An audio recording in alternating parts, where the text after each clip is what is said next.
الحمد لله والصلاة والسلام على رسول الله اما بعد۔ اللہ سبحانہ و تعالیٰ کی توفیق سے ہم کتاب التوحید الذی هو حق اللہ علی العبید، توحید کی کتاب جو کہ حق ہے اللہ سبحانہ و تعالیٰ کا، اس کا علم حاصل کر رہے ہیں۔ اور یہ جو کتاب دارالسلام نے طبع کی ہے، اس کی ترتیب کے حساب سے یہ 21واں باب ہے۔ پچھلے درس میں ہم نے یہ ذکر کیا تھا کہ یہ باب بہت حساس نوعیت کا ہے۔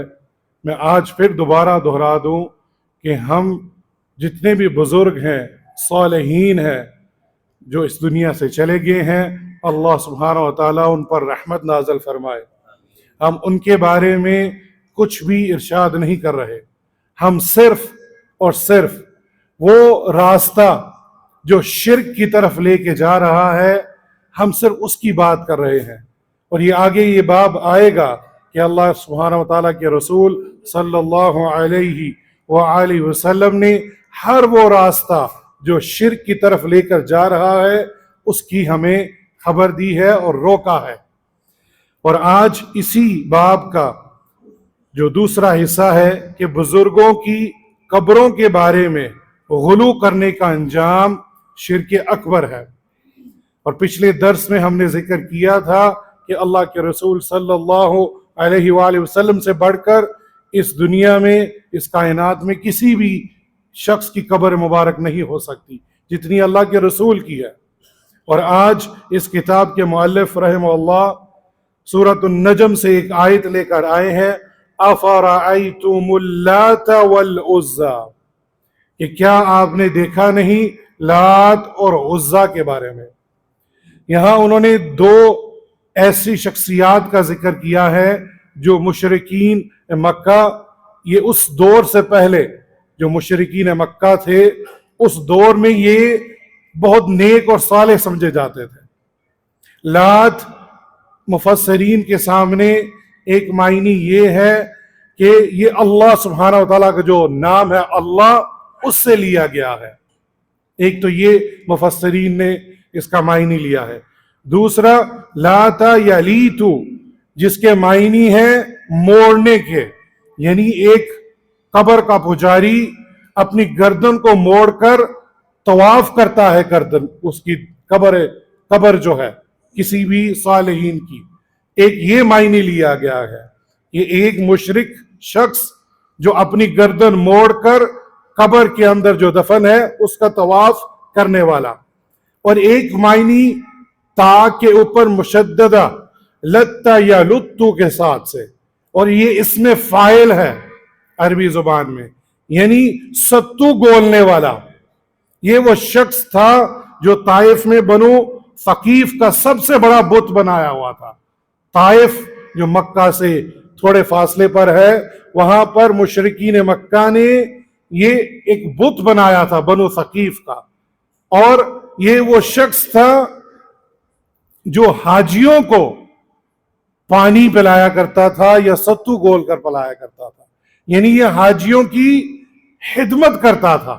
لیکن جب یہ مر گیا تو اس کی قبر کو انہوں نے بت بنا لیا۔ یہ ہے اصل جو ہمارے موضوع اس کتاب میں جو لے کر آئے ہم مؤلف رحمہ اللہ، کہ کوئی شخص نیک اور صالح کیوں نہ ہو، جب وہ وفات پا جائے، اس کا خاتمہ ہو جائے، پھر اس کی قبر پر مجاور بننا، طواف کرنا یا اس سے مانگنا یہ جائز نہیں ہے، بلکہ یہ شرک ہے، اور یہ شرک اکبر کی طرف لے کر جا سکتا ہے۔ اسی طرح العزی، یہ مفسرین نے بیان کیا ہے کہ اللہ سبحانہ و تعالیٰ کا نام العزیز، اس سے انہوں نے نکالا ہے۔ اور یہ بھی کہا گیا ہے کہ یہ بھی ایک بت تھا بنی غطفان کا، اور مفسرین نے یہ بھی کہا ہے کہ یہ ایک درخت تھا جس پر ایک شیطانی بوتنی کی طرح وہ ظاہر ہوتا تھا، اور جو مشرکین تھے اس کی پوجا کرتے تھے۔ تو یہ دونوں ہی نام جتنے بھی یہاں بیان ہوئے ہیں، لات والعزا اور ایک اور ہے والمنات، وہ اگلی آیت میں بھی ہے. یہ سب مشرکین مکہ ان کی پوجا کرتے تھے، کوئی بت کی شکل میں، کوئی درخت کی شکل میں، یا کوئی قبر کی شکل میں. اور اللہ کے رسول صلی اللہ علیہ وآلہ وسلم نے فتح مکہ کے بعد ان تمام بتوں کو اور اس کے علاوہ جو دیگر جتنے بھی چھوٹے بت تھے ان کو ختم کر دیا تھا. اور اللہ کے رسول صلی اللہ علیہ وآلہ وسلم نے خالد بن ولید، علی بن ابی طالب، عمر ابن العاص اور جریر بن عبداللہ البجلی اور جلیل القدر صحابہ کو حکم دیا رضوان اللہ علیہ اجمعین کہ آپ ان تمام بتوں کو، جو درخت ہے یا کوئی قبر ہے یا اس کے اوپر کوئی عمارت بنی ہے، کوئی مجاور بن کر بیٹھا ہے یا کوئی قبر پکی بنائی ہے، ان سب کو ختم کر دیں. اور ایسا ہوا. اللہ کے رسول صلی اللہ علیہ وآلہ وسلم نے فتح مکہ کے بعد مکہ جو اللہ کا گھر جہاں ہے اس کو پاک کیا شرک سے. اور یہ میرے اور آپ کے لیے لمحہ فکریہ ہے کہ ہم جس ملک میں رہ رہے ہیں کیا یہ ملک بھی پاک ہے کہ نہیں. اس ملک میں جہاں آمیزش ہو شرک کی، الذین آمنوا ولم يلبسوا ایمانہم بظلم اولئک لہم الامن وہم مہتدون. وہ لوگ جو ایمان لائے اور شرک کی آمیزش نہ کرے اس کے لیے امن ہے اور اس کے لیے ہدایت ہے. واللہ آج مجھے دکھ ہوا یہ بات سن کر کہ اس ملک کی بات کیا کرنی ہے، اس شہر میں، اس علاقے میں امام مسجد، خطیب، اس نے اپنی زندگی ساری لگائی، 40 سال تک وہ فجر کی نماز پڑھانے کے لیے آ رہے ہیں اور اس کے گن پوائنٹ پر اسے لوٹا اور اس کی موٹر سائیکل بھی چھین لی. انا للہ و انا الیہ راجعون. اس شیخ نے کہا کہ میں جو کچھ میرے پاس پیسے ہیں یہ لے لو بیٹا، اس کا ناشتہ کر لینا. لیکن وہ موٹر سائیکل بیٹھے رہے، مجھے جانے دیں، میں امام مسجد ہوں، خطیب ہوں اور جا کے نماز پڑھانی ہے. اور 2 شخص ظالم وہ کہتے ہیں اترتے ہو کہ نہیں کہ میں تمہیں مار دوں. یہ کیا ہے ہمارے ملک میں؟ کیوں امن نہیں ہے؟ کیسے امن آئے گا جب تک شرک نہ ختم ہو؟ اور یہ لوگ فلسطین کو فتح کریں گے، والعیاذ باللہ من ذلک.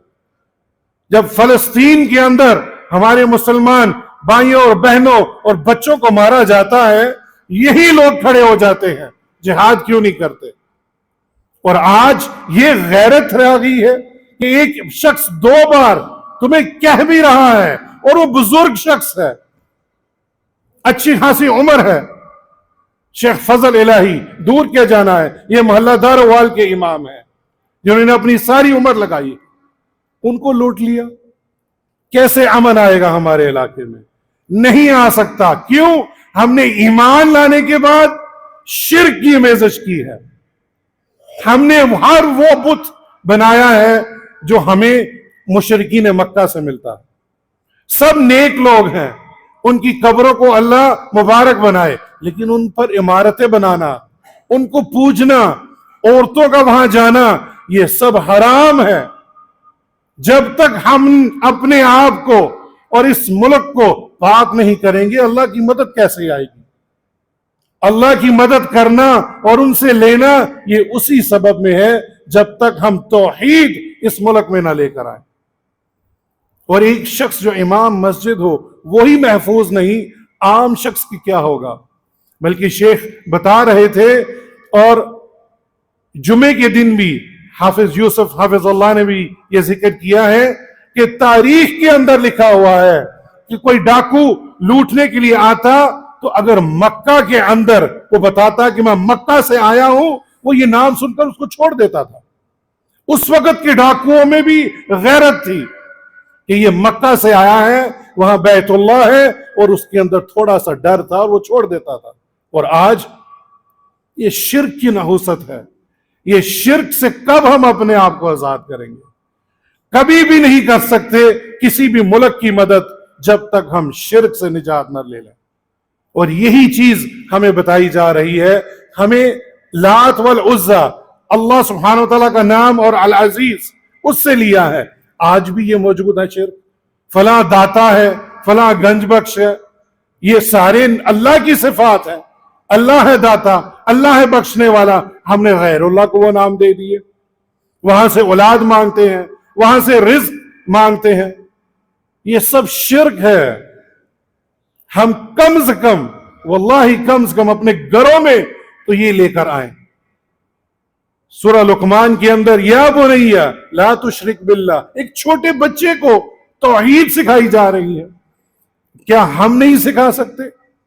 جو کچھ علم حاصل کرتے ہیں اپنے گھروں میں جا کر ان کو دیا کریں, اور اپنے گھروں کو شرک سے پاک کریں, تاکہ ہمارے ملک میں امن ہو اور اللہ کی بھی مدد آئے. اور جب اللہ کی مدد آئے گی تو ہم دوسروں کی بھی مدد کرنے کے قابل ہوں گے. اللہ سبحانہ وتعالی ہمیں جو کہا ہے اس پر عمل کرنے کی توفیق عطا فرمائے. آخر میں ابن جریر رحمہ اللہ نے اسی آیت مبارکہ کے بارے میں فرمایا ہے, اور وہ سند بیان کی ہے سفیان اور منصور کے طریق سے, کہ مجاہد کا قول بھی یہی ہے کہ لات حجاج کرام کو ستو گول کر پلایا کرتا تھا, اور جب وہ فوت ہو گیا تو لوگ اس کی قبر پر مجاور بن کر بیٹھ گئے. اسی طرح حضرت عبداللہ ابن عباس رضی اللہ عنہما سے بھی یہی روایت ہے کہ لات حجاج کرام کا ستو گول کر پلایا کرتا تھا, اور اس کی قبر پر مجاور بنتے تھے. سب سے بڑی قبر کس کی ہے؟ اللہ کے رسول صلی اللہ علیہ وآلہ وسلم. کیا کسی بھی صحابی نے ایسا کیا؟ کتنی مشکلیں آئیں, کتنے صحابہ شہید ہوئے. عمر ابن الخطاب رضی اللہ عنہ کو شہید کیا, عثمان بن عفان رضی اللہ عنہ کو شہید کیا, علی بن ابی طالب رضی اللہ عنہ کو شہید کیا. کیا کوئی بھی صحابہ آپ کی قبر پر گیا؟ کبھی نہیں, ایسا ہے ہی نہیں. آگے حدیث آئے گی انشاءاللہ, اس کے اوپر بیان ہوگا کہ کوئی شخص دعا مانگ رہا تھا اور انہوں نے روک دیا. وہ انشاءاللہ اگلے درس میں بیان کریں گے. اللہ سبحانہ وتعالی ہمیں توحید کو سمجھنے کی, کیونکہ ہم سمجھنا بھی نہیں چاہتے, یہ بھی ایک عجیب لمحہ فکریہ ہے. ہم پڑھنا بھی نہیں چاہتے توحید کو, ہمیں پڑھنے کی اور اس کو قبول کرنے کی اور پھر اس پر عمل کرنے کی توفیق عطا فرمائے, اور ہمارا خاتمہ بالتوحید عطا فرمائے. هذا واللہ عالم. سبحانک اللہ وبحمدک, اشہد ان لا الہ الا انت, استغفرک واتوب الیک.